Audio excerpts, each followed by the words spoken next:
Parfois, la vérité se cache dans une pièce trop bien rangée ou derrière un miroir qui ne reflète plus que le passé. Il suffit d'un silence prolongé, d'un regard fuyant, pour que l'énigme prenne forme. Avant de commencer, dis-moi en commentaire, d'où écoutes-tu cette histoire et quelle heure est-il chez toi? Alors, allons-y. Lorsque Poirot reçut cette lettre à en-tête de l'ambassade britannique à Lisbonne, j'avoue avoir été quelque peu surpris de l'élan avec lequel il accepta l'invitation. Il ne s'agissait ni d'un crime, ni d'une énigme, du moins, pas en apparence. Une simple réception, organisée en l'honneur d'un diplomate récemment retraité, au sein d'une demeure historique réputée pour son charme discret. Hastings, mon ami, parfois les choses les plus anodines sont précisément celles où se cache le grain de vérité le plus intrigant, m'avait-il dit avec ce sourire en coin que je connaissais trop bien. Et ainsi nous prîmes le train jusqu'à Lisbonne, où le printemps avait déjà chassé les brumes anglaises. L'air y était plus léger, presque soyeux. Nous logions dans un hôtel, à la façade bleu pâle, non loin du Tage. Et ce fut là que le majordome de l'ambassade vint nous chercher, ponctuel, dans une automobile aussi brillante que silencieuse. Je me souviens de mon malaise grandissant, à l'approche de la résidence. Il n'avait rien de rationnel, mais il persistait, comme si quelque chose dans cette soirée à venir allait fissurer bien plus que les verres de Porto. Nous fûmes accueillis par un domestique à la mine grave, puis guidés à travers un vestibule aux murs ivoires jusqu'au grand salon, où la réception battait son plein. Ce qui frappa d'abord mon regard fut le miroir. Immense, aux bords dorés délicatement sculptés. Il trônait au-dessus de la cheminée comme un témoin figé. Mais il n'était pas intact. Une fissure discrète, presque élégante, le traversait de biais, comme si la vérité elle-même y avait laissé une cicatrice. La baronne Alzira de Campos, maîtresse de maison et descendante d'une ancienne lignée lusitanienne, s'avança vers nous. Elle portait une robe de velours prune, un camée à son cou, et dans son port, il y avait cette noblesse que seule la dévotion à l'apparence peut produire. Elle serra la main de Poirot avec une chaleur mesurée. « Monsieur Poirot, c'est un honneur. Nous espérons que notre modeste salon saura vous inspirer. » Il incline la tête, poli mais réservé, ses yeux sondant déjà les lieux, avec une attention qui n'avait rien de mondain. Le parquet brillait, les rideaux étaient tirés juste assez pour laisser entrer la lumière dorée du soir. Et pourtant, tout ce décor semblait retenir son souffle, comme un théâtre avant l'entrée du véritable drame. Les convives formaient un tableau chamarré. Diplomates portugais au sourire opaque, anglais en poste ou en retraite, épouses raffinées aux éventails silencieux. On parlait politique à voix basse, musique à voix haute, et un brin de scandale toujours à mi-mot. Un homme à la chevelure argentée, Sir Geoffrey Markham, me fut présenté comme ancien consul en Angola. Son regard, acéré derrière des lunettes à monture fine, se posa un instant sur le miroir, puis revint vers moi avec une étrange prudence. Un peu plus loin, une femme chantait doucement. C'était Miss Violet Hastings, aucun lien de parenté, cantatrice anglaise au renom discret. Sa voix, bien que retenue, portait une mélancolie saisissante. Elle me sembla étrangère à l'atmosphère du lieu, comme si elle en comprenait une tonalité que nous autres ignorions. Un peintre français, au regard pétillant, discutait avec une jeune femme qui, d'après les chuchotements, n'était autre que la nièce de la baronne. Quant à la gouvernante portugaise, je la vis une fois seulement, effacée près d'un rideau, droite comme une stèle. Il y avait là une tension douce, un fil invisible qui reliait chacun à un secret qu'il prétendait ne pas porter. Je venais à peine de prendre un verre de Porto sec que le cri retentit. Il n'avait rien d'hystérique ni de théâtral. C'était un cri bref, étranglé, comme arraché à une gorge qui n'avait pas prévu de parler. Il venait de l'aile droite de la maison, là où une porte restait habituellement close. La musique s'interrompit. Un silence terrible envahit la pièce, presque violent dans sa soudaineté. Les verres furent reposés, les souffles suspendus, puis un frisson parcourut l'assemblée. Certains se regardaient sans mot dire, d'autres baissaient les yeux. La baronne pâlit, mais ne bougea pas.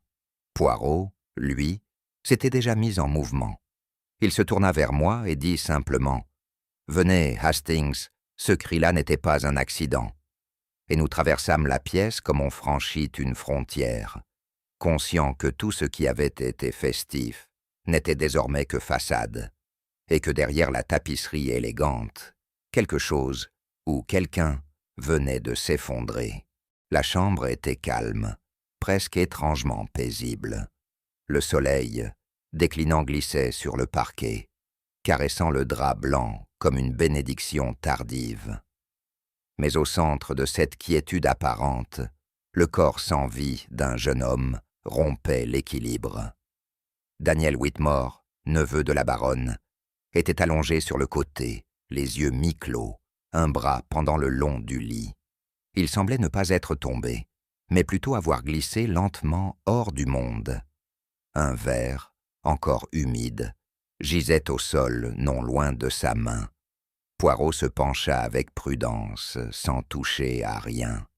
Je remarquai que le visage de Daniel n'exprimait ni souffrance, ni peur, juste une grande fatigue, comme celle de quelqu'un qui aurait choisi de ne plus lutter.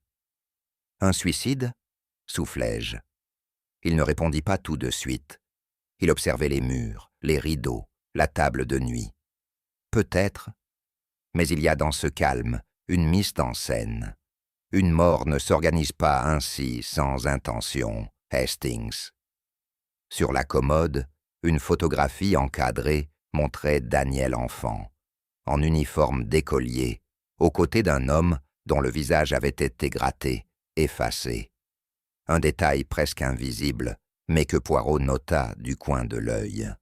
Tandis que les domestiques s'activaient autour de la chambre pour prévenir les autorités, Poirot me fit signe de ne pas bouger. Il s'approche d'une chaise en bois, située entre la fenêtre et la table de lecture. « Remarquez-vous quelque chose, mon ami ?» Je regardais, un peu perplexe. La chaise était simplement là. Elle n'est pas à sa place habituelle, souffla Poirot. Il y a un vide près du guéridon, un vide qu'elle occupait, assurément. Il se pencha, examina le tapis, les pieds de la chaise, les rainures à peine visibles laissées par son déplacement. Puis il s'approcha du guéridon lui-même, sur lequel reposait un deuxième verre, intact celui-ci, et une boîte d'allumettes d'un hôtel de Porto. 2 verres, l'un au sol, l'autre immobile. Ce n'est pas un détail anodin. Je sentis une sorte d'électricité me parcourir. Ce que j'avais cru être une mort paisible devenait, peu à peu, une scène, un décor, un tableau recomposé. Poirot, lui, fronça les sourcils, avec intensité. Hastings, soit le jeune homme a bu seul et rangé proprement le deuxième verre, soit quelqu'un l'a fait pour lui. Et dans ce cas, nous avons un artiste de l'illusion parmi nous. Il se redressa, et ses yeux s'allumèrent d'une flamme que je n'avais pas vue depuis longtemps. Le miroir, quelque part dans le salon, semblait déjà le rappeler à lui. Le salon avait retrouvé son calme, mais non son innocence. On avait déplacé les invités dans la salle à manger, où l'on servait un café que personne ne semblait vouloir toucher. Le murmure discret des conversations trahissait une volonté manifeste de minimiser l'événement, comme si Daniel n'avait été qu'un fâcheux contretemps dans le déroulement d'une soirée mondaine. Poirot, quant à lui, passait lentement entre les groupes, observant sans interroger, écoutant les silences plus que les mots. Il m'apprit jadis que le vrai chagrin se montre rarement. Ce sont les masques que l'on endosse dans l'urgence qui trahissent le plus. La baronne se tenait droite, impeccable, les mains croisées sur le satin noir de sa robe. Elle avait repris un calme presque solennel, et lorsqu'un jeune homme ému s'approcha d'elle, elle inclina doucement la tête, sans un mot. Autour d'elle, chacun semblait jouer sa partition. Je m'approchai de Poirot. « On dirait qu'ils jouent tous une pièce, » murmurai-je.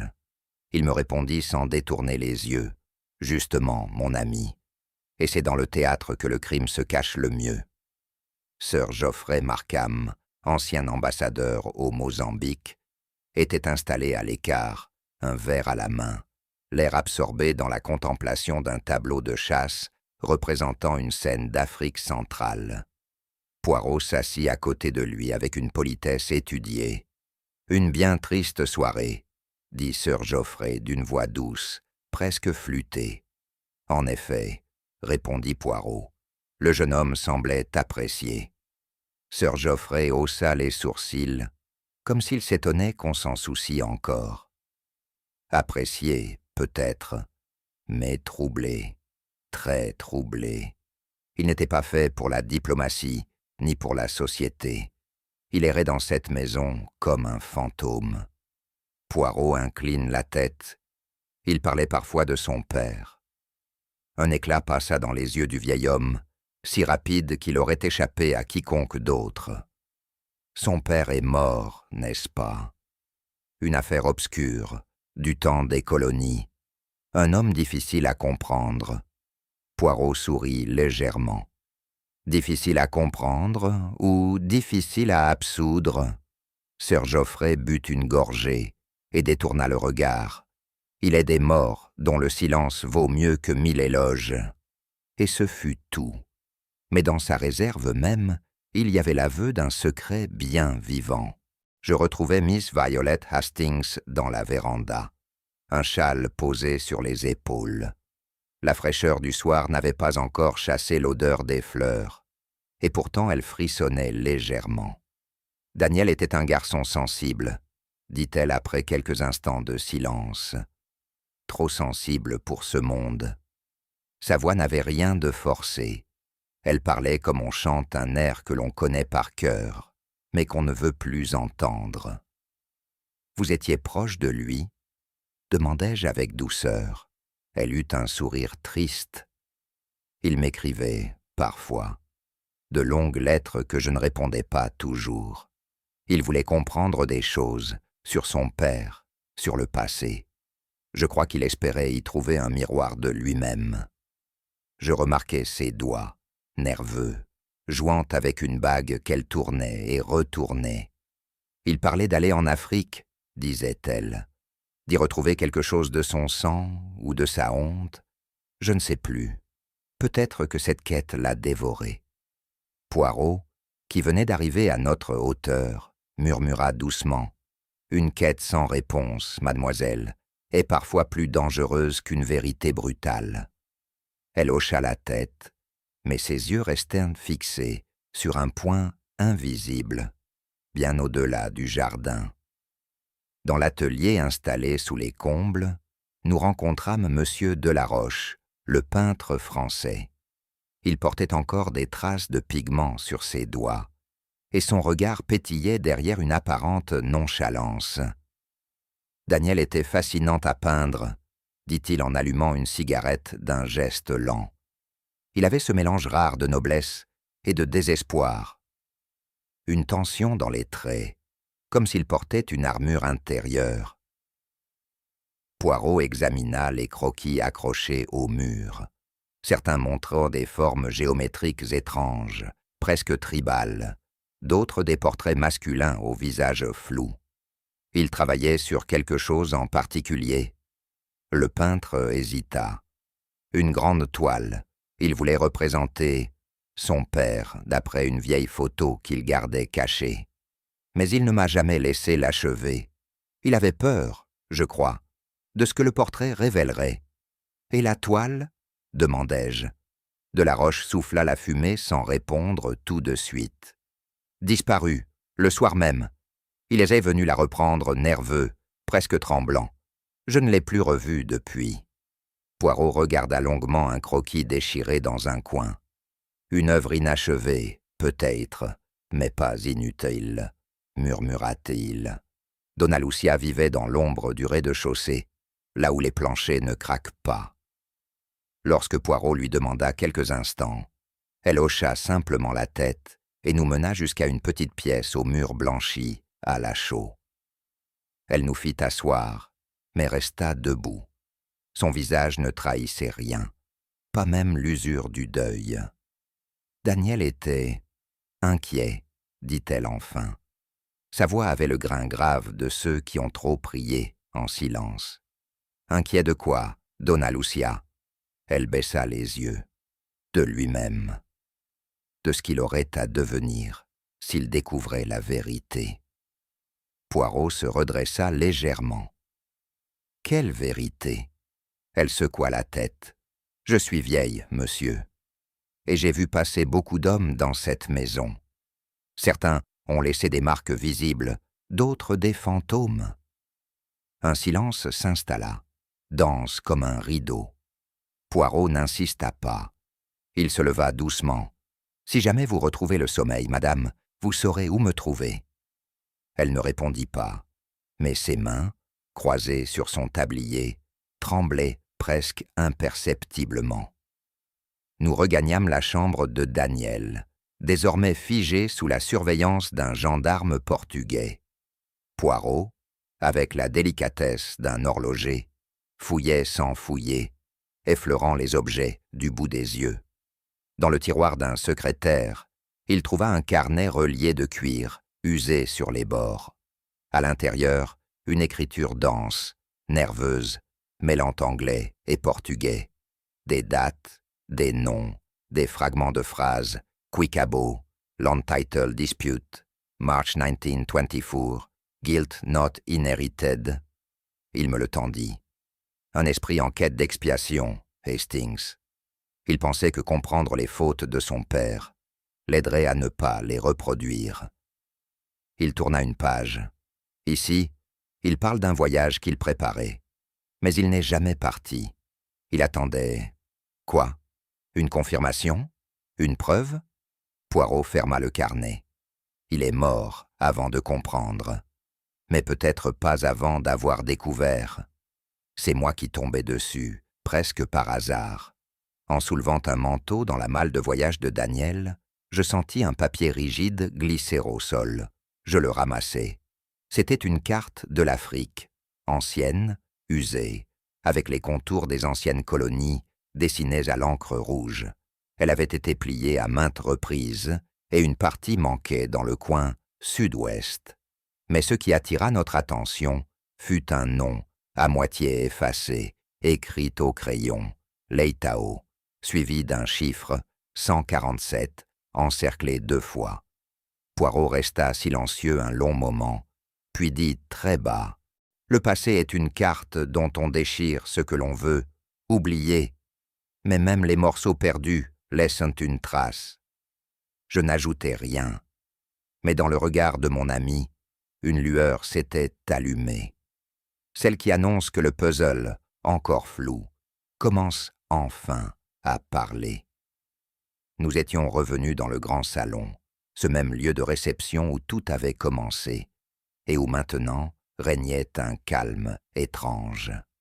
Les serviteurs avaient discrètement effacé les traces du tumulte, mais quelque chose de fondamental semblait déplacé, imperceptiblement altéré. Poirot s'était arrêté devant le grand miroir fissuré. Il ne bougeait plus, absorbé, les mains croisées derrière le dos. J'étais sur le point de lui poser une question lorsqu'il déclara, sans me regarder, « Ce miroir, il ne se tenait pas ainsi lors de notre arrivée. » Je fronçai les sourcils. Le meuble me paraissait pourtant solidement ancré dans le décor. « Vous êtes sûr ?» Il fit un geste bref du menton. « Certain. » Il était plus droit, légèrement tourné vers la gauche. Aujourd'hui, voyez, il s'incline à peine, mais suffisamment pour modifier l'angle de réflexion. Je m'approchai pour constater ce qu'il voulait dire. Le miroir offrait désormais une vue partielle sur la double porte-fenêtre qui donnait sur le jardin. Un détail que je n'avais pas noté auparavant. Un miroir ne ment pas, Hastings. Mais il ne montre que ce qu'on lui permet de refléter. Tandis que Poirot poursuivait son examen, mon regard se posa sur un détail que je n'aurais su expliquer. Une petite tache bleu pâle, presque poudreuse, nichée à la base du cadre doré. Je me penchai et touchai la matière du bout du doigt, fine, friable et subtilement parfumée. « Poirot, regardez ici, il y a une sorte de poudre. » Il s'agenouilla, observa longuement sans toucher. Puis dans un murmure, « Intéressant, très intéressant. Ce n'est pas de la poussière ordinaire, mon ami. Je reconnais cette consistance, une poudre de visage, probablement de fabrication française, très fine, presque invisible à l'œil non exercé. » Je levai les sourcils. « Vous croyez qu'une femme aurait touché le miroir ?» Il hocha lentement la tête. « Ce n'est pas seulement possible, Hastings. C'est probable. Mais ce n'est pas l'acte de se regarder qui m'intéresse. C'est celui de s'en approcher assez pour le déplacer. » Il se releva, son regard glissant de l'objet à l'espace autour. Nous avons ici une tentative de manipulation subtile de la perspective. Une main prudente a voulu que l'on voie, mais pas ce qu'elle-même observait. Poirot demanda un mètre ruban au majordome, qui, sans poser de questions, revint quelques minutes plus tard avec l'instrument. J'observai alors mon ami délimiter des lignes invisibles entre le miroir, la porte-fenêtre et le guéridon, où se trouvait encore un vase de fleurs blanches. « Regardez bien, Hastings, » dit-il en me plaçant, à un angle précis. « Si vous vous tenez ici, vous pouvez voir, dans le reflet du miroir, le balcon de la chambre de Daniel. » Je me penchai légèrement et constatai avec stupéfaction qu'il disait vrai. Entre les jeux d'ombre, de lumière et de reflets, la porte-fenêtre du salon devenait, par illusion, une ouverture sur un autre espace. « C'est troublant, » murmurai-je. On pourrait croire que quelqu'un surveillait depuis ici ce qui se passait sur le balcon. Poirot sourit finement. Ou plutôt, qu'une personne postée ici voulait surveiller discrètement qui entrait ou sortait de cette chambre, sans jamais se montrer. Il marqua une pause, fixant intensément l'axe formé entre le miroir et le balcon. Il ne s'agit pas d'un simple caprice de décor. Ce miroir a été stratégiquement repositionné, et celui, ou celle qui l'a fait, savait parfaitement ce qu'il voulait voir. Cette révélation me ramena brusquement à un détail que je croyais anodin. La veille, durant la réception, une lampe de table avait été déplacée, chose rare dans une maison aussi ordonnée que celle de la baronne. Poirot. Je me souviens maintenant. Lors de notre arrivée, une lampe avait été tirée légèrement vers la droite, juste là, près de la cheminée. Cela m'avait frappé, parce qu'elle déséquilibrait l'ensemble. Il s'arrêta net. « Ah, voilà un souvenir précieux, mon ami. Si la lampe avait été déplacée, cela signifie que l'éclairage était modifié, et cela, combiné à l'angle du miroir, aurait permis de voir sans être vu, en créant une zone d'ombre parfaite. » Il se tourna vers moi avec cette lueur particulière que je connaissais bien. L'observateur ne voulait pas être observé, et pourtant, il tenait à voir. Je sentis un frisson me parcourir. Mais pourquoi? Pourquoi cette mise en scène? Poirot ne répondit pas. Il se dirigeait déjà vers la porte. Il est temps de reparler à Miss Violet Hastings. Il y a dans son calme quelque chose qui cherche à ne pas trembler. Nous retrouvâmes Miss Violet Hastings, dans un petit boudoir, adjacent à la bibliothèque. Elle feuilletait un recueil de poèmes portugais, mais ses yeux ne suivaient aucune ligne.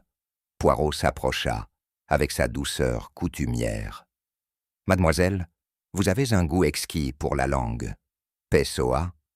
Elle acquiesça, le livre toujours en main. « J'aime les choses que l'on ne comprend pas tout à fait. » Elle laisse place au silence. « Justement, » dit Poirot doucement, « le silence me paraît bien lourd ce soir. » Elle referma lentement l'ouvrage. « Vous souhaitez parler de Daniel. » Poirot incline la tête. « Où étiez-vous entre 9h et 9h30 » Elle sembla s'attendre à la question. « Je me promenais dans le jardin, seul. Je suis revenu quand j'ai entendu les cris. »« Vous avez croisé quelqu'un » Elle hésita. « Non, du moins, personne que je pourrais nommer. » Poirot regarda le châle posé sur le dossier de la chaise. Un tissu pâle, et sur son ourlet, à peine visible, une tache bleutée. Son regard ne s'y attarda qu'une seconde. « Vous aimiez Daniel, n'est-ce pas ?» Elle releva la tête, et cette fois, son trouble fut perceptible. Elle ne répondit pas tout de suite. Son visage s'était légèrement voilé, comme si les souvenirs affluaient d'un pays intérieur dont elle n'avait plus la clé. « Ce n'était pas un amour heureux, monsieur Poirot, » dit-elle enfin. « Il y a des sentiments qui prennent racine dans la douleur et l'attente. Daniel, il m'écrivait des lettres qu'il ne m'envoyait pas toujours. Et moi, j'écrivais aussi, mais je n'osais pas les poster. » Elle s'interrompit, puis ajouta dans un souffle, « Nous avions partagé quelque chose, un moment. Rien de scandaleux, un baiser, peut-être deux. Une promesse silencieuse, jamais tenue. Mais quand il était revenu ici, il n'était plus le même. Il était habité, par son père, je crois. » Poirot hocha la tête lentement. Il voulait savoir ce qui s'était passé. Elle baissa les yeux. Oui, il disait que tant que le nom de son père resterait flou, le sien ne pourrait jamais être clair. Il voulait réhabiliter quelque chose, ou peut-être l'inverse. Poirot l'observait avec cette acuité tendre qui lui était propre. « Et vous, qu'espériez-vous » Elle sourit douloureusement. « Juste qu'il reste. » Mais j'ai compris, trop tard, qu'il cherchait déjà à partir. Son regard se posa sur le miroir au fond du couloir. C'est là que je l'ai vu pour la dernière fois, dans le reflet, et je crois qu'il ne me regardait pas, il regardait son passé. Lorsque Poirot me demanda de revoir les témoignages de chacun concernant l'heure du drame, je pensai immédiatement à la déclaration de Miss Violette Hastings. Elle avait dit s'être promenée dans les jardins, seule, entre 9h et 9h30, mais plus je repensais à cette réponse, plus elle me semblait imprécise, presque calculée. Je la retrouvai dans l'orangerie, occupée à arroser des plantes en silence. Lorsqu'elle me vit, elle posa l'arrosoir et me salua sans chaleur. « Miss Hastings, » dis-je, « vous avez bien affirmé vous être promenée le soir du drame ?» Elle acquiesça. « Oui, j'avais besoin de prendre l'air. Cette maison m'étouffait. »« Vous avez croisé quelqu'un pendant cette promenade ?» Elle fronça les sourcils, comme si la question la déstabilisait. « Non, enfin, je ne crois pas. Il faisait déjà sombre. » Un doute s'immisça en moi. Il y avait dans son regard une nervosité feinte, une sorte de calme en apparence parfait, et pourtant si contrôlé qu'il en devenait suspect. Lorsque je rapportai ces éléments à Poirot, il resta pensif. L'absence de témoin, Hastings, n'est jamais en soi une preuve, mais lorsqu'elle est invoquée avec trop de soin, elle devient éloquente. De retour dans la chambre de Miss Hastings, un détail m'intrigua. Le lit était fait, bien sûr, mais le traversin semblait avoir été légèrement déplacé. Une intuition me fit soulever l'oreiller. Je tombai alors sur une feuille de papier repliée, froissée à l'extrême, comme si l'on avait hésité entre la cacher et la jeter. La lettre, écrite à la plume noire, n'était pas terminée. Les premiers mots suffisaient à glacer le sang. Tu ne comprendras jamais ce que tu as fait, ce que tu as détruit. Tu voulais la vérité, tu l'auras. La suite se perdait dans une phrase interrompue, un trait rageur, et un pli net comme si la main avait renoncé en pleine colère. Aucun nom n'était inscrit, ni au début, ni à la fin. Je la remis à Poirot, certain d'avoir mis la main sur une pièce maîtresse. Il lut en silence, puis replia la feuille sans commentaire. Mais je vis sa mâchoire se crisper légèrement. Voilà une voix qui ne chante pas, mon ami. Elle accuse. Vous pensez que cette lettre était destinée à Daniel? Il ne répondit pas tout de suite. Peut-être, mais elle dit surtout quelque chose d'essentiel. La colère, Hastings, a une mémoire bien plus vive que le chagrin. Je dois l'avouer sans honte.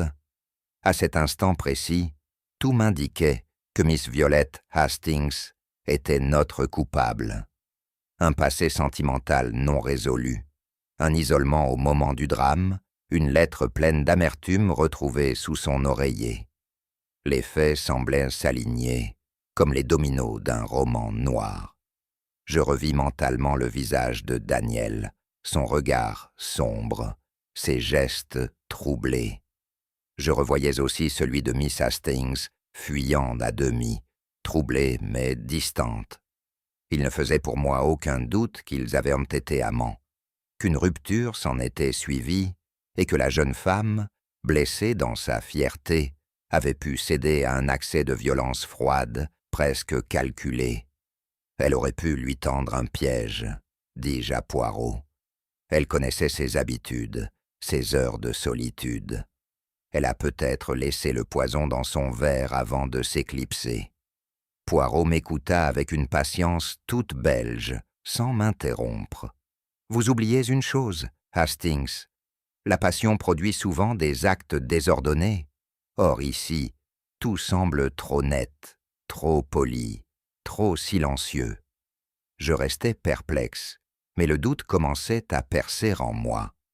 Alors, vous pensez qu'elle n'a rien fait? Il ferma les yeux un instant.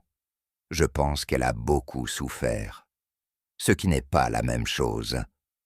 Dans le petit salon, Poirot retrouva Miss Hastings seule, assise devant une tasse de thé refroidie. Il s'approche avec une infinie délicatesse, presque comme s'il venait offrir une consolation plutôt qu'un soupçon. « Vous permettez ?» dit-il, en s'asseyant face à elle.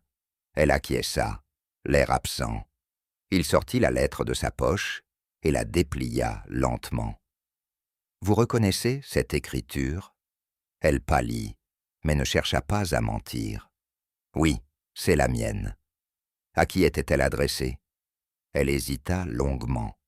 À personne, au fond. À une version de lui qui ne m'écoutait plus.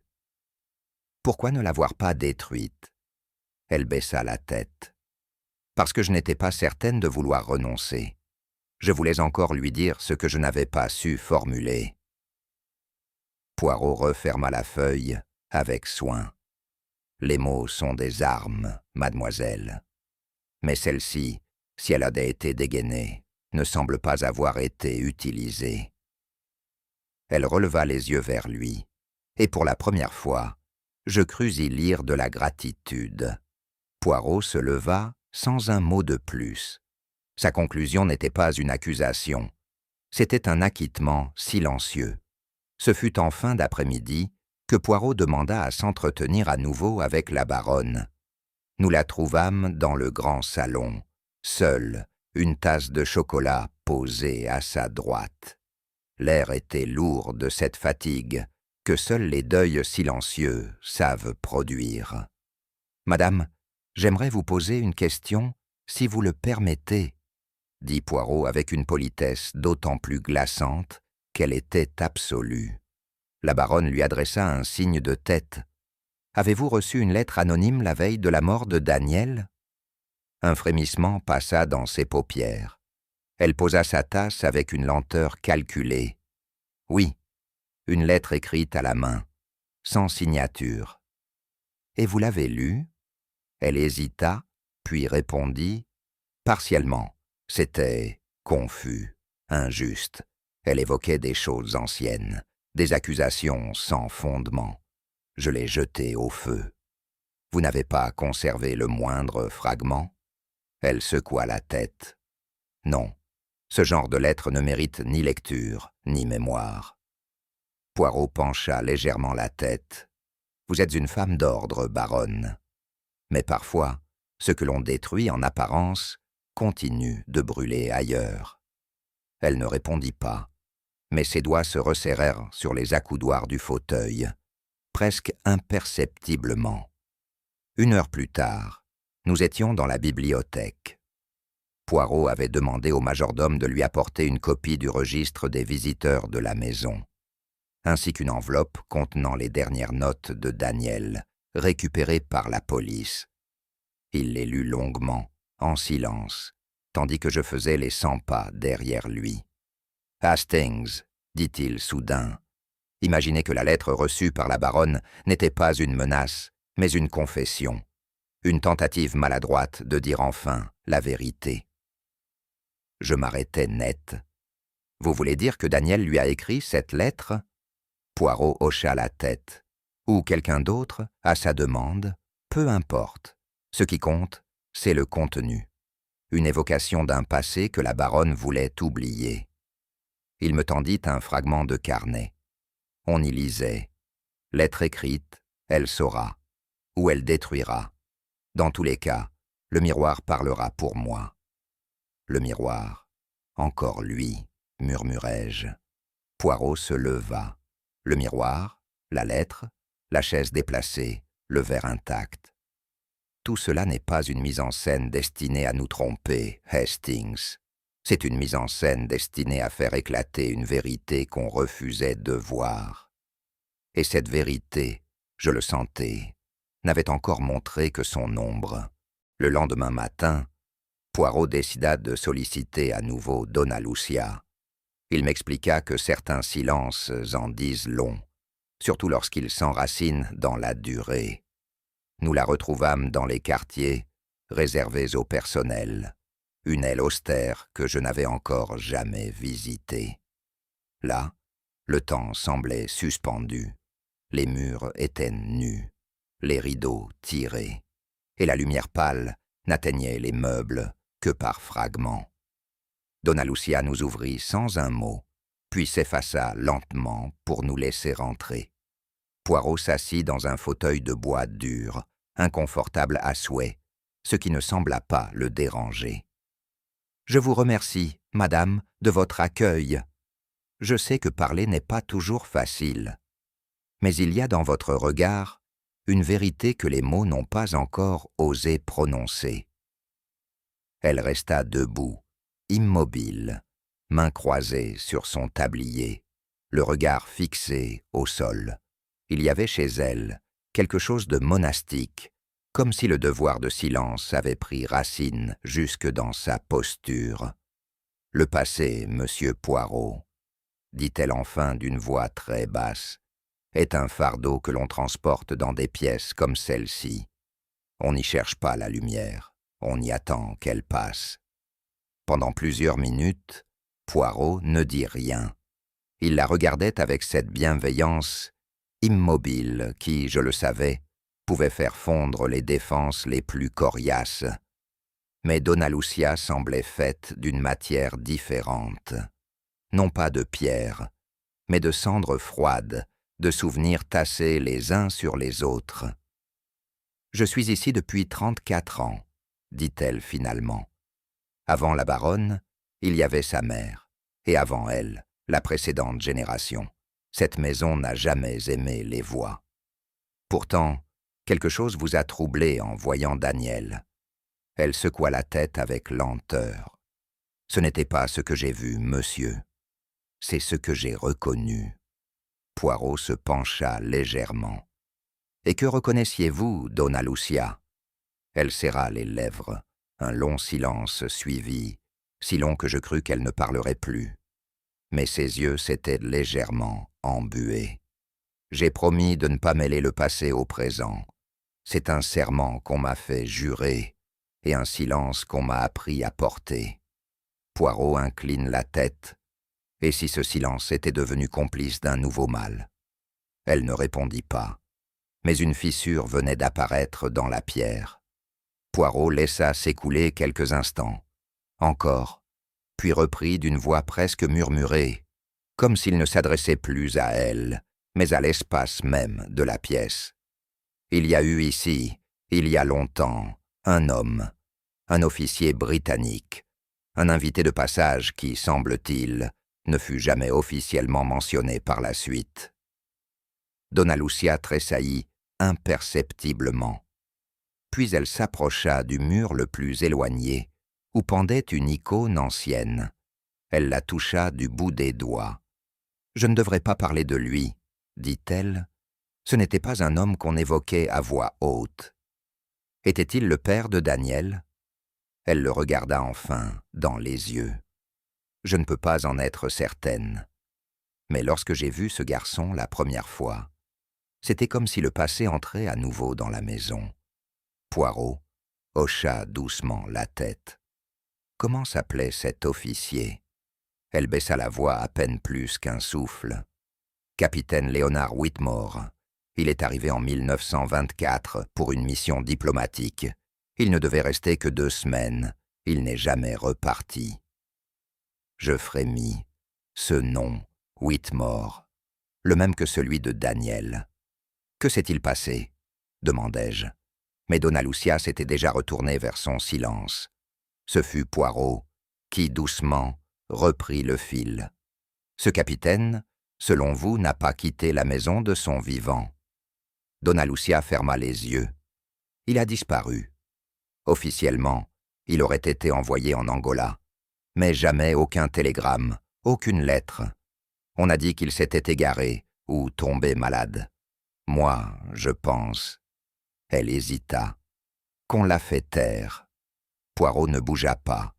Il écoutait comme un homme lit un testament. Pourquoi? Il s'était opposé à certains projets, murmura-t-elle. Il avait appris qu'on achetait des terres à Menka à des indigènes sous la menace. Des lots entiers. Il voulait faire un rapport, mais il gênait. Elle serra les bras contre elle, comme pour se réchauffer. Un soir, il est monté dans le bureau de l'ambassadeur avec une chemise pleine de documents. Il n'est jamais redescendu. On m'a dit de ne plus poser de questions et de faire disparaître ses effets. Je sentais le poids de ces mots dans chaque recoin de cette pièce minuscule. Et Daniel, soufflai-je. Il cherchait à comprendre, répondit-elle. Mais je crois qu'il savait déjà. Il avait ce regard, celui de ceux qui voient les absents marcher encore. Poirot se leva. Il ne dit rien, mais ses yeux, eux, semblaient crier. Donna Lucia nous accompagna jusqu'au seuil de la pièce, puis s'arrêta. Elle regardait maintenant par la fenêtre, comme si elle cherchait un souvenir dans les feuilles du jardin. La première fois que j'ai vu Daniel, je l'ai confondu. J'ai cru. Elle s'interrompit.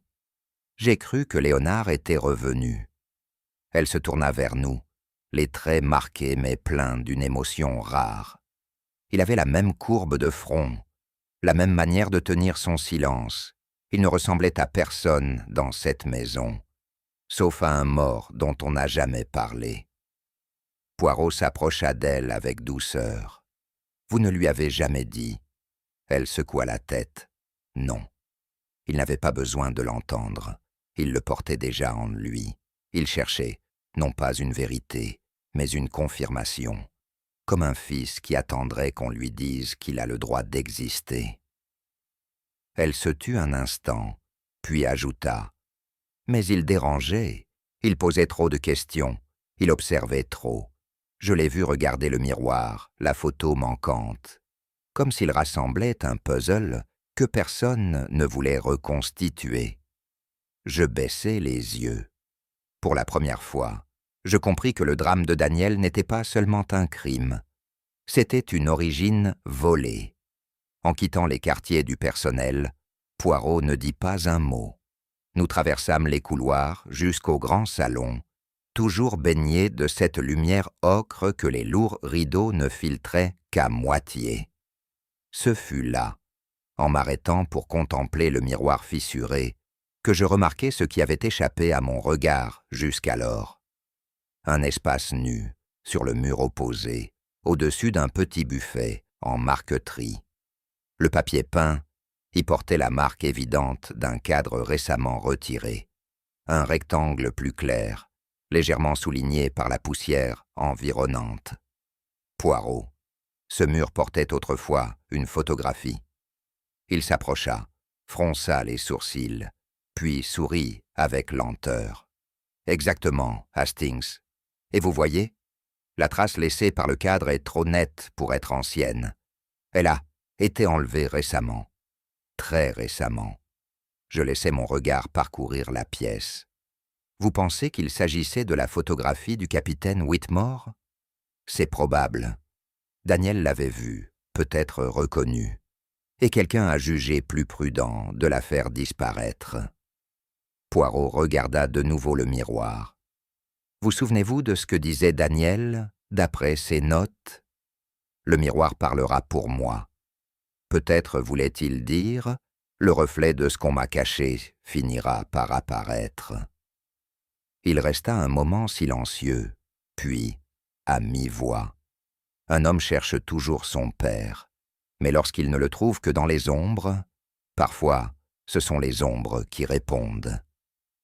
Et moi, je regardais ce mur vide comme on regarde une tombe sans nom, sentant que quelque chose d'essentiel venait d'être effacé, ou presque. Nous étions à nouveau dans les combles, là où la lumière filtrée semblait hésiter entre mémoire et oubli. Le peintre de la Roche, accoudé à un chevalet vide, semblait étrangement soulagé de notre visite. Il nous offrit 2 chaises, qu'il n'attendait manifestement pas destinées à la peinture. « Je ne vous ai pas tout dit, monsieur Poirot. » commença-t-il, en s'essuyant les mains sur un chiffon taché d'ocre. Daniel m'avait commandé un portrait, mais pas un portrait de lui. Poirot croisa les bras, sans un mot.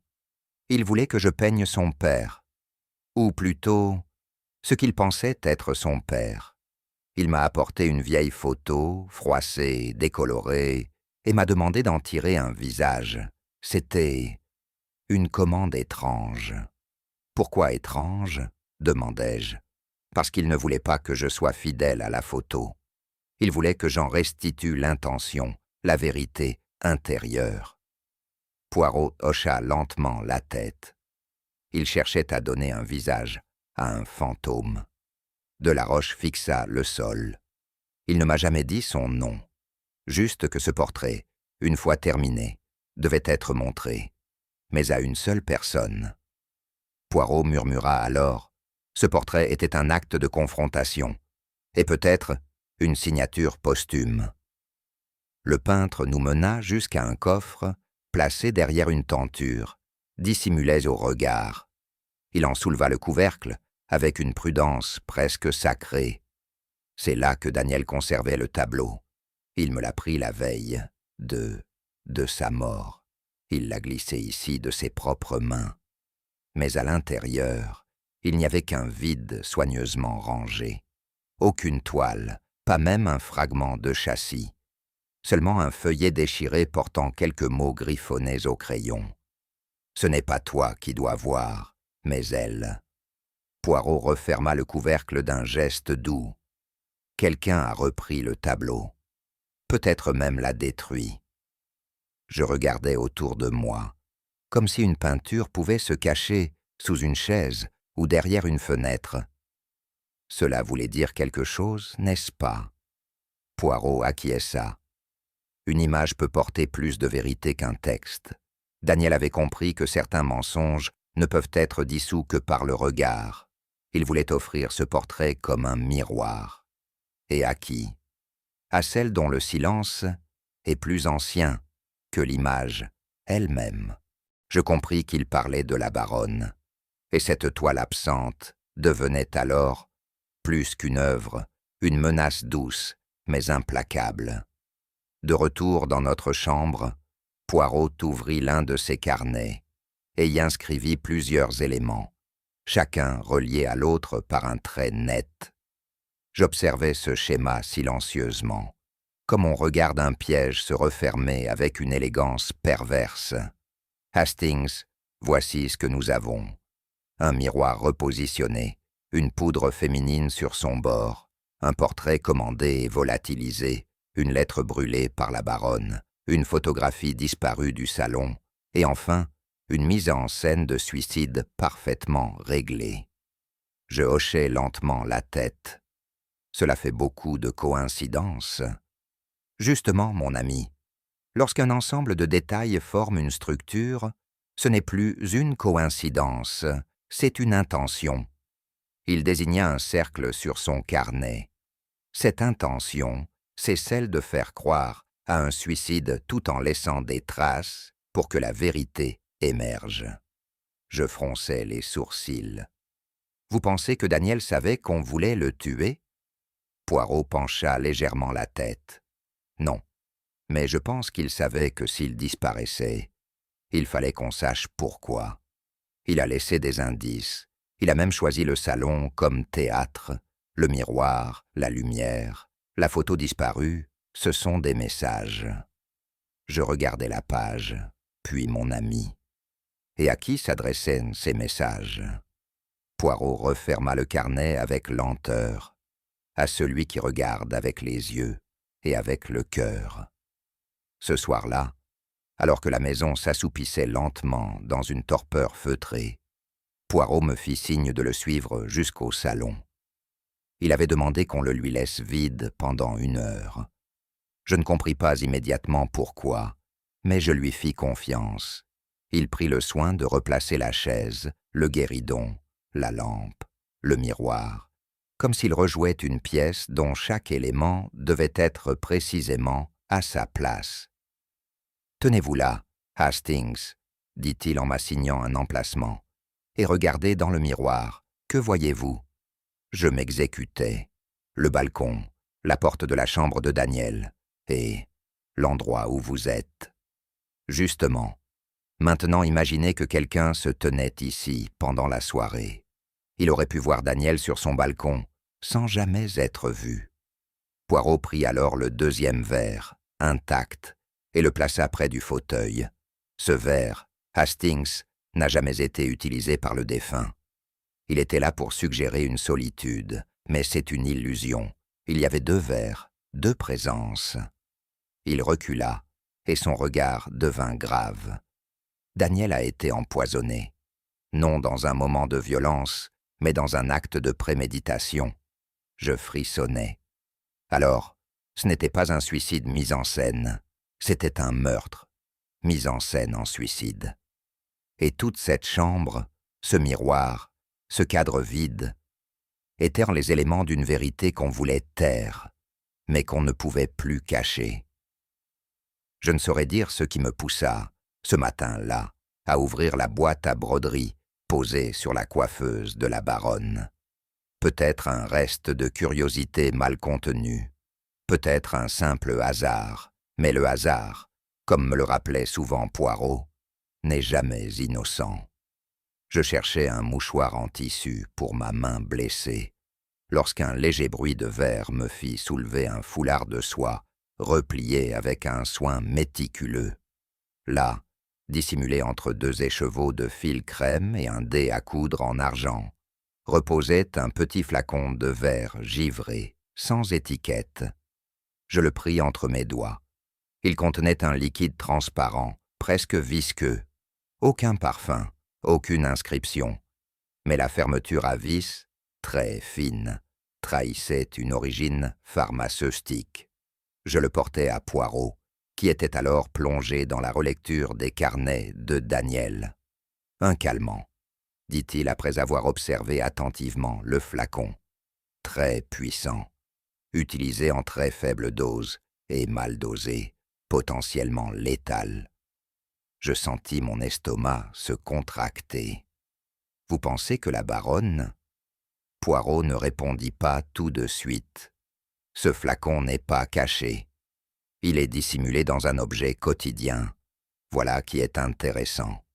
Ce n'est pas un oubli, c'est une volonté. » Il fixa l'objet longuement.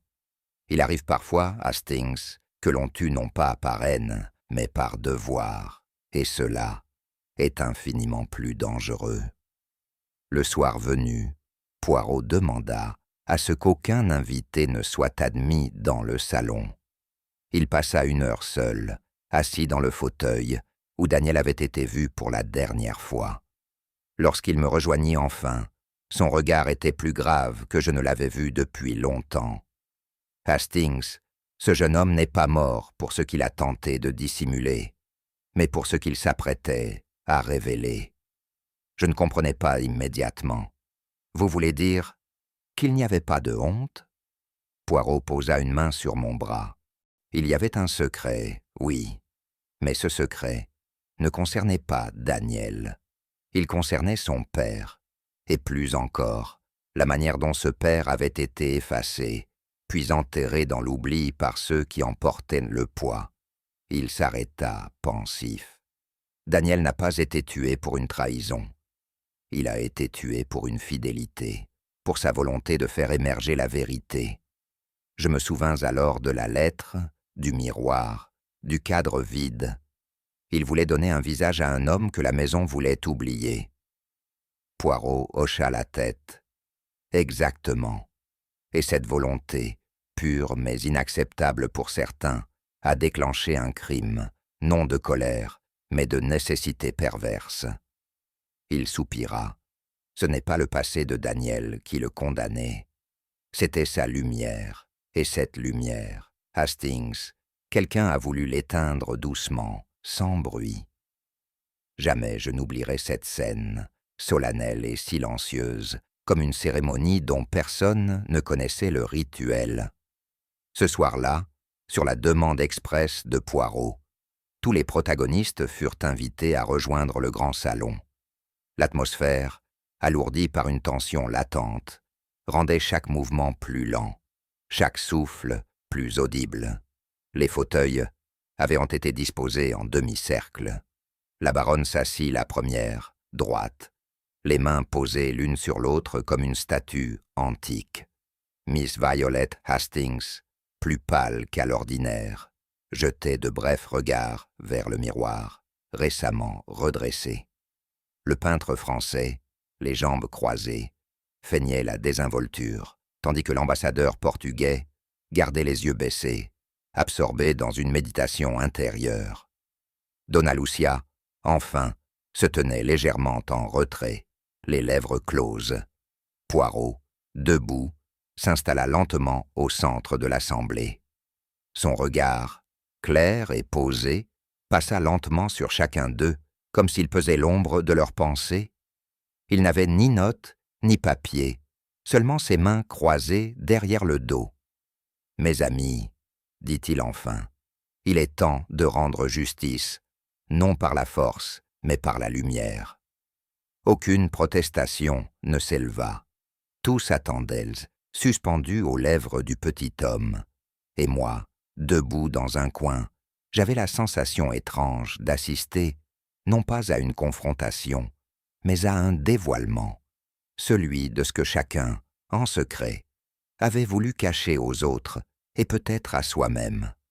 Le jeune monsieur Daniel n'a pas mis fin à ses jours, commença Poirot. Il a été tué. Un frémissement parcourut le salon, subtil, mais tangible. La baronne baissa légèrement la tête. Miss Violette se redressa dans son fauteuil. Le peintre haussa un sourcil. « On a voulu nous faire croire à un suicide, » poursuivit Poirot avec calme. « Un acte de désespoir. Mais ce que j'ai vu, moi, ce sont les traces d'une intention, et non d'un abandon. » Il fit quelques pas. Le flacon contenant les calmants puissants n'a pas été administré par imprudence. Il a été mesuré, dosé, inséré dans une tasse ou un verre, puis offert à Daniel. Il ne sait pas administrer la dose lui-même. Je me rappelais alors la tasse de thé posée à côté du fauteuil, presque intacte, mais non testée à l'époque. Ensuite, on a placé le corps dans une position qui pouvait suggérer une chute intérieure, un effondrement tragique. On a disposé des objets, déplacé un miroir, retiré un tableau. Une mise en scène, parfaitement exécutée, mais trop parfaite, justement. Poirot s'interrompit, comme s'il attendait qu'un souffle du destin l'encourageât à continuer. Le désespoir est brouillon, mes amis. Il ne nettoie pas les traces, il ne camoufle pas les lettres, il ne dissimule pas les photos. Le désespoir laisse derrière lui un chaos humain. Or ici, tout était rangé, sauf ce qui devait être vu. Son regard se posa sur la baronne, un instant. Il y avait quelqu'un dans cette maison pour qui l'ordre, la réputation, l'image familiale comptaient plus que la vérité. Le silence s'épaissit, et je sentis, pour la première fois, que l'on approchait du cœur véritable de cette énigme. « Regardons les détails », continua Poirot avec la même voix posée. Le miroir du salon avait été déplacé, volontairement. Il ne s'agissait pas d'un simple geste de ménage, mais d'une manœuvre calculée pour permettre d'observer discrètement depuis l'embrasure d'une porte ce qui se passait dans le salon. Miss Violet tressaillit légèrement. La poudre bleutée retrouvée sur le cadre du miroir. Du fard. Un produit discret, subtil, utilisé par une main féminine. Elle n'a pas été déposée accidentellement, mais parce qu'une main, tremblante peut-être, s'est accrochée au bord en observant. Il se tourna vers le mur vide, ce cadre manquant, celui qui contenait autrefois un portrait, celui du père de Daniel. Pourquoi ce retrait? Parce qu'il représentait un visage que l'on voulait faire oublier, un visage que Daniel avait reconnu, puis s'approchant lentement du foyer, Poirot poursuivit. Une lettre anonyme fut envoyée à la baronne la veille du drame. Lettre qu'elle a brûlée. Pourquoi la détruire si elle ne contenait qu'une menace? Parce qu'elle portait une vérité, un écho d'un passé qu'on avait enterré. Je suivais chacun de ces mots, comme on suit un fil dans un labyrinthe obscur. Ce n'était pas seulement un raisonnement, c'était une traversée. Chaque indice, chaque absence, chaque silence a été soigneusement orchestré pour créer l'illusion d'un suicide. Mais en vérité, il trace le contour d'un acte bien plus froid, plus déterminé, celui de quelqu'un qui avait tout à perdre, si Daniel avait parlé. Et dans le regard de Poirot brillait à présent une certitude implacable. Poirot resta un instant immobile, presque compatissant. « Ce n'était pas de la haine », dit-il à voix basse. « C'était un amour, devenu insupportable. » Il tourna les yeux vers la baronne, et cette fois, elle ne les baissa pas. « Vous aimiez Daniel comme votre fils, n'est-ce pas, madame ?» Un murmure de surprise s'éleva dans la pièce. Moi-même, je crus avoir mal entendu. Mais la baronne demeura de marbre. Poirot continua. « Il n'était pas votre fils biologique, non. Mais vous aviez aimé son père, autrefois. Un homme qui a disparu sans laisser de traces, mais que vous n'avez jamais oublié. » Il parlait doucement, presque tendrement. Lorsque Daniel est arrivé ici, si semblable à lui, vous avez su, vous avez vu en lui une résurgence, une incarnation du passé. Vous l'avez protégé, élevé, aimé. Mais quand il a voulu faire la lumière sur les événements de 1924, sur ce que vous aviez tu, alors la peur a pris le dessus. La baronne respira lentement, comme si chaque mot creusait un puits dans sa poitrine. Vous n'avez pas voulu qu'il parle, pas parce qu'il vous accusait, mais parce que sa parole allait tout briser. L'honneur de la maison, l'image de votre mari, l'équilibre que vous aviez si patiemment bâti. Poirot s'approcha d'elle. Vous ne l'avez pas tué avec violence, vous l'avez endormi. Vous avez fait taire la voix que vous aimiez le plus. Et cela, madame, est la tragédie suprême. » La baronne ferma les yeux. Un silence absolu tomba sur le salon. Et moi, pour la première fois, je compris que le crime, dans cette affaire, n'était pas né d'une impulsion, mais d'un amour qui n'avait pas supporté la vérité. Ce qui me frappa, ce ne fut ni l'aveu qu'elle ne fit jamais, ni une quelconque protestation qu'elle ne tenta pas. Ce fut ce silence, ce mutisme absolu, presque douloureux, dans lequel la baronne sembla se retirer comme on s'enfonce dans une tombe intérieure.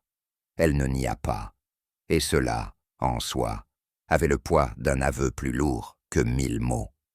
Elle restait là, les épaules droites, le visage fermé, mais pas dur, non, pas dur, figé, comme si, à cet instant précis, elle devenait pierre, une pierre noble, taillée dans le marbre du devoir et de la perte.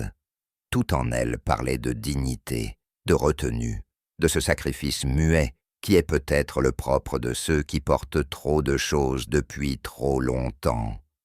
Je la regardais, bouleversé malgré moi. Il n'y avait en elle ni panique, ni révolte. Seulement cette immense fatigue de l'âme, ce renoncement discret qu'on devine parfois chez ceux dont la vie n'a jamais cessé d'être un combat feutré contre l'inacceptable. Poirot ne la jugeait pas, je le voyais. Il l'observait avec cette compassion distante qui, chez lui, tenait lieu de miséricorde. Et moi, dans un coin du salon, je n'étais plus que témoin. Témoin d'un effondrement sans cri, sans larmes, sans confession. Une femme qui, pour sauver le nom, avait perdu l'essentiel, non pas l'honneur, mais l'humanité. Et pourtant, je ne pouvais la haïr, je n'y parvenais pas, car en elle, je vis ce soir-là, non une criminelle, mais une mère, brisée à jamais par la fidélité à une ombre. Quand Poirot reprit la parole, ce ne fut plus pour démontrer, mais pour conclure, et surtout pour faire comprendre. Sa voix était posée, presque méditative, comme s'il s'adressait non plus à nous, mais à une conscience plus vaste. Les secrets, dit-il lentement, sont comme les poisons. Ils peuvent dormir longtemps dans un flacon fermé, mais il suffit d'un souffle, d'un choc, pour qu'ils se répandent. Il se tourna vers la cheminée, comme s'il y lisait des lignes invisibles. Ce drame, mes amis, n'est pas seulement un meurtre, c'est une tragédie tissée par le fil des générations. Un homme, jadis, a disparu, laissant derrière lui non pas l'oubli, mais un vide. Et ce vide, au lieu d'être nommé, affronté, réparé, a été recouvert par des silences, par des faux semblants, par une loyauté maladive envers des apparences. Je vis Miss Violet baisser la tête, le peintre détourner les yeux, Donna Lucia rester immobile comme une ombre. Le jeune Daniel, continua Poirot, ne voulait pas détruire. Il voulait comprendre, il voulait savoir qui était son père, non pour accuser, mais pour exister. Et c'est cela qu'on lui a refusé. Pas la vérité brute, non, mais le droit de chercher. Il se tourna alors vers moi, doucement. « Vous voyez, mon ami, parfois ce n'est pas ce que l'on cache qui tue, mais ce que l'on refuse de révéler à ceux qui en héritent, car le mensonge transmis de génération en génération finit toujours par éclater. Et lorsqu'il le fait, ce n'est pas le passé qu'il détruit, mais l'avenir. » Le silence qui suivit ces paroles fut comme un dernier battement d'horloge, lent, lourd, inévitable.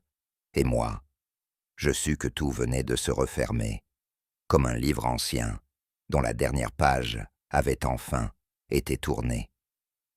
Souhaitez-vous maintenant que j'écrive l'épilogue, le souffle du jasmin, selon les 6 sous-parties prévues?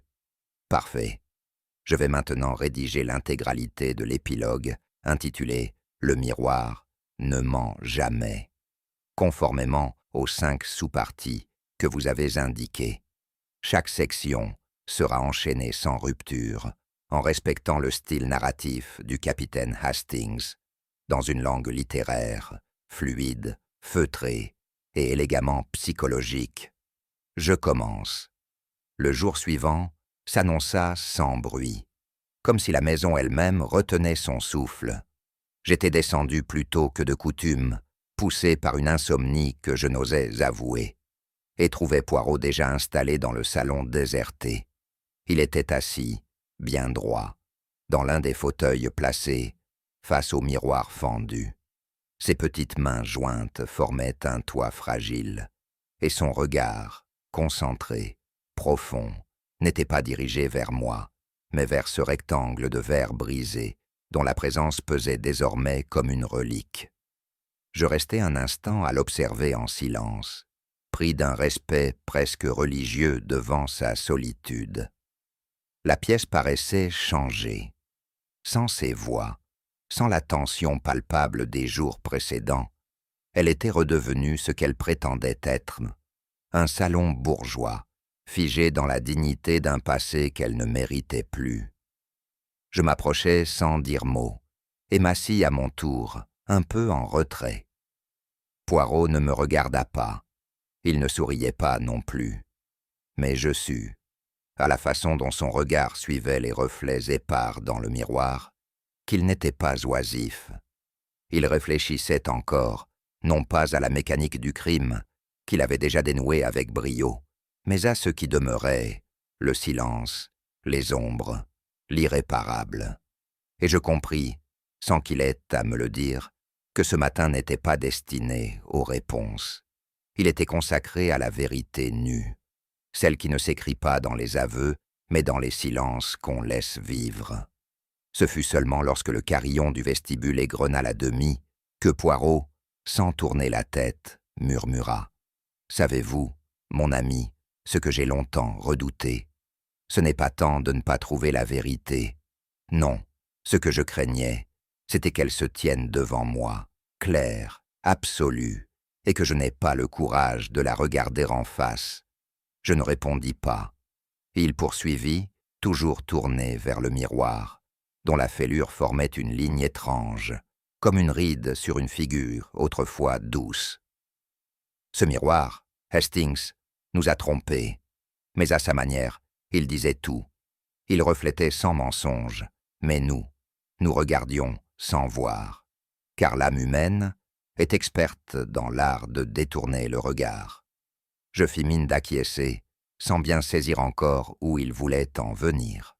Poirot, lui, se leva lentement et s'approcha du cadre.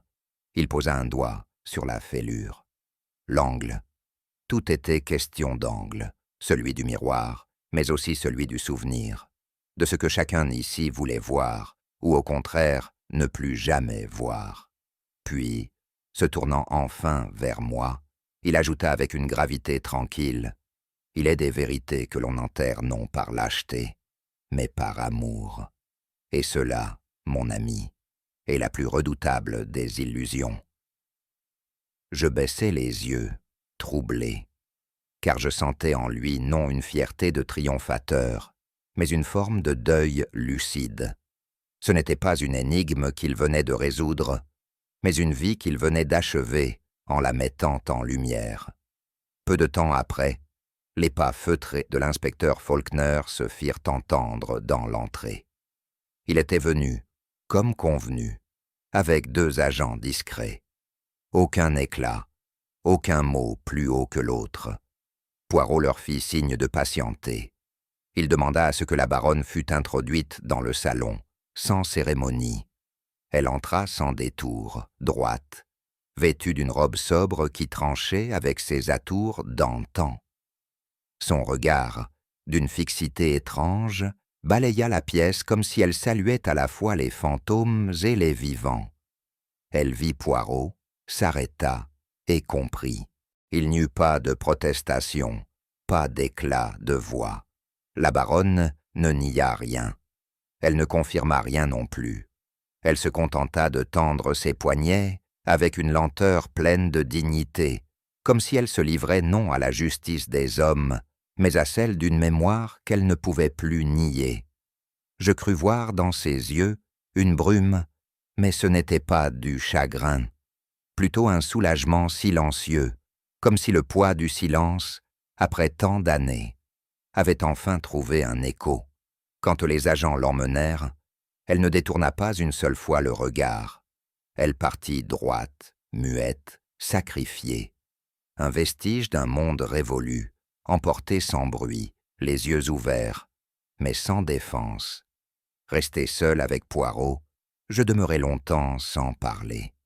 J'avais cru, dans ma naïveté, que la vérité apporterait une forme de paix, mais elle ne laissait derrière elle qu'un vide troublant. Et pourtant, commençai-je doucement, hésitant à formuler ce qui me hantait.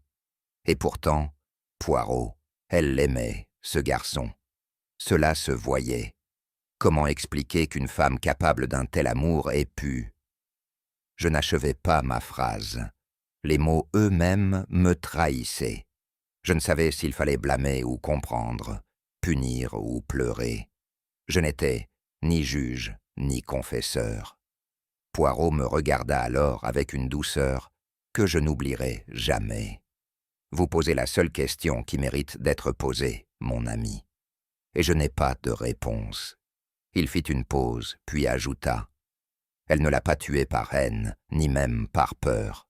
Elle l'a tué pour protéger une image, celle d'un père idéalisé, d'un nom que l'on ne voulait pas voir sali.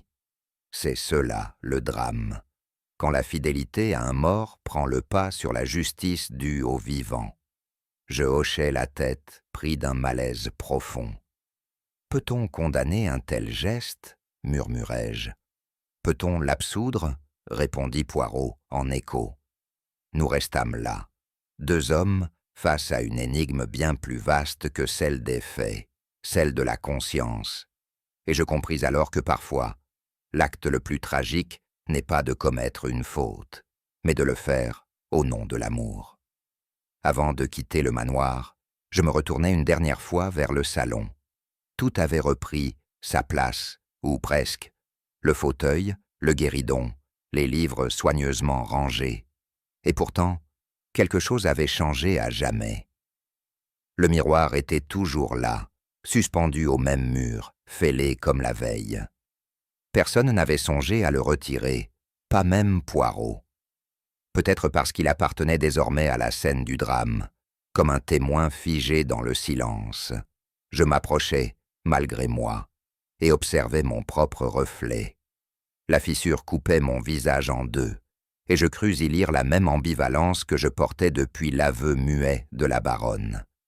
Celle d'un homme partagé entre le devoir et la pitié, entre la vérité et le pardon. Poirot, derrière moi, dit simplement « Nous avons vu la vérité, mais elle ne guérira rien. Elle ne réparera pas les absences, ni les blessures anciennes.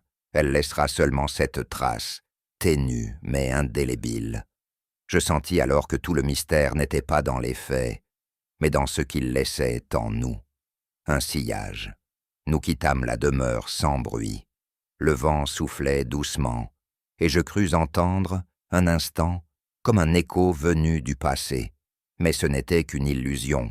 Le miroir, lui, resterait, comme mémoire d'un crime commis par amour, et d'une vérité à jamais imparfaite. Même les miroirs les mieux polis gardent en eux la trace d'un éclat brisé. Et vous, jusqu'où seriez-vous prêt à aller pour protéger une vérité que nul ne doit connaître? Si cette histoire vous a touché, n'hésitez pas à liker, commenter votre réponse, vous abonner et la partager avec ceux qui aiment les énigmes de l'âme. Car certaines vérités ne se dévoilent qu'à ceux qui prennent le temps d'écouter le silence.